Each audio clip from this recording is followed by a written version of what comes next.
నమస్తే సార్. నమస్తే సార్, ఇది మలయాళ మూవీ. మార్కో మూవీ వచ్చేసి సూపర్ డూపర్ హిట్ అయింది. కానీ ఆ సినిమాని టెలివిజన్లో ప్రదర్శించడానికి పర్మిషన్ ఇవ్వట్లేదు. ఎందుకోసం అంటారు? మార్కో డిసెంబర్ 2024లో రిలీజ్ అయింది, 2 నెలల క్రితం. 25 రోజుల్లోనే 100 కోట్ల క్లబ్లోకి చేరిన మలయాళం సినిమా. చాలా అద్భుతంగా, అంటే ఒక మనిషి తన జీవితంలో తన ఫ్యామిలీకి అన్యాయం జరిగితే ఎలా రివెంజ్ తీర్చుకున్నాడు, ఆ వెంజెన్స్ అనేది ఎలా ఉంటుంది అనేది సినిమాలో చూపించారు. దాన్ని ఆధారంగా తీసుకొని చాలామంది ఇంట్లో వాళ్ళని రివెంజ్ తీర్చుకోవడానికి కత్తులతో పడవడాలు, అసలు ఈ తరహా కథలని సినిమా సెన్సార్ బోర్డే ముందు బ్యాన్ చేయాలి. నిజం. ఎందుకంటే ఇప్పుడు దాన్ని చూసి ఎంతమంది హత్యలు చేయట్లేదండి, ఎంతమంది రోజుకు చచ్చిపోతున్నారు అక్రమ సంబంధాలు పెట్టుకోను, మోసాలు చేసిన వాళ్ళను. మొన్నటికి మొన్న ఎవడో అప్పు తీసుకున్నాడని, అప్పు తీసుకొని తిరిగి ఇవ్వట్లేదు 12 లక్షలు అని చెప్పి వాడిని కిడ్నాప్ చేసి సినిమా తరహాలో వాడిని పోట్లు పొడిచి చంపేశారు. వాడికి పురుగుల మంది నోట్లో పోసి చంపేశారు. మన డాక్టర్ సుమంత్ రెడ్డి గారిని సినిమాల తరహాలోనే, ఈ సినిమాలు చూసి ఇన్స్పైర్ అవుతున్నారు. సూక్ష్మదర్శిని సినిమా చూసి మీర్పేటలో వాడు చంపలే. మళ్ళీ ఇంకో సినిమాలో భార్య చనిపోయింది అని చెప్పి గుండెపోటు మా భార్య చనిపోయిందని యాక్ట్ చేసి సినిమాని చూపించారు. అదే సినిమాలో ఇప్పుడు మన చెదరగట్లు జరగలే.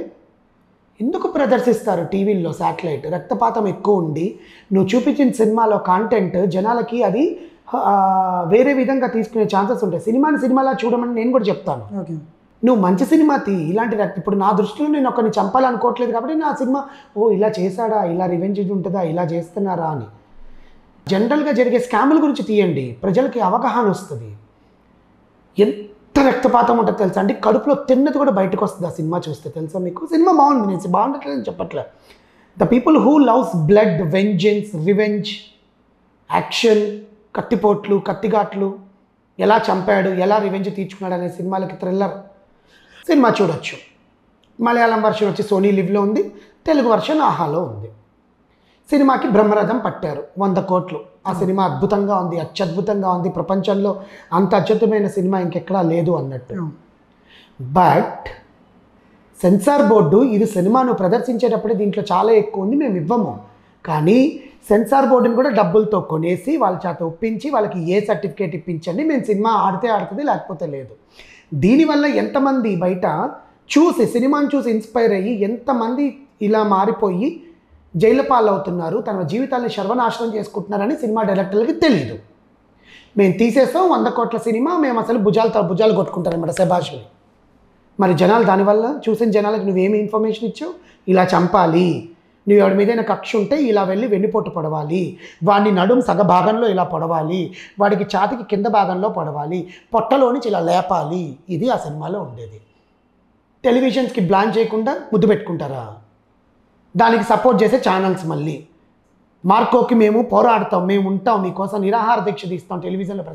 ఏ నిరాహార దీక్ష తీస్తావు?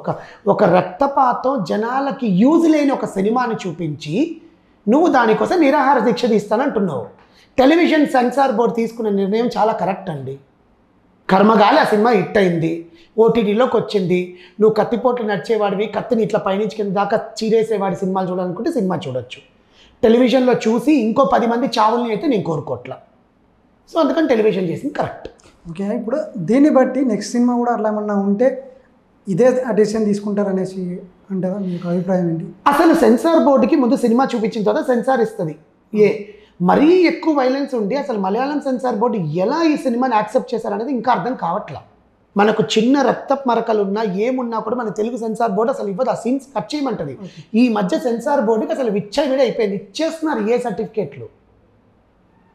పొడి చేయడమే మనుషుల్ని ఎదురుగుండా వెళ్ళి. కనీసం సినిమా చూసేటప్పుడు వాళ్ళిళ్ళల్లో మొగుళ్ళు ఉంటారు, వాళ్ళిళ్ళల్లో పిల్లలు ఉంటారు, వాళ్ళ ఇంట్లో బిడ్డలు ఉంటారు. నిజంగా ప్రతి ఒక్క కుటుంబానికి ఒక శత్రువు అనేది ఉంటాడు, అది ఇంట్లోనే ఉంటాడు. మైండ్ సెట్లు మారిపోయినప్పుడు ప్రతి ఒక్క కుటుంబంలో ఒక శత్రువు లేని కుటుంబం ఏముందో చెప్పండి. మనం చూసి ఏడవనోడు కుటుంబం ఏముందో చెప్పండి. ప్రతి ఒక్కరికి ఎక్కడో ఒక దగ్గర శత్రువు ఉండే.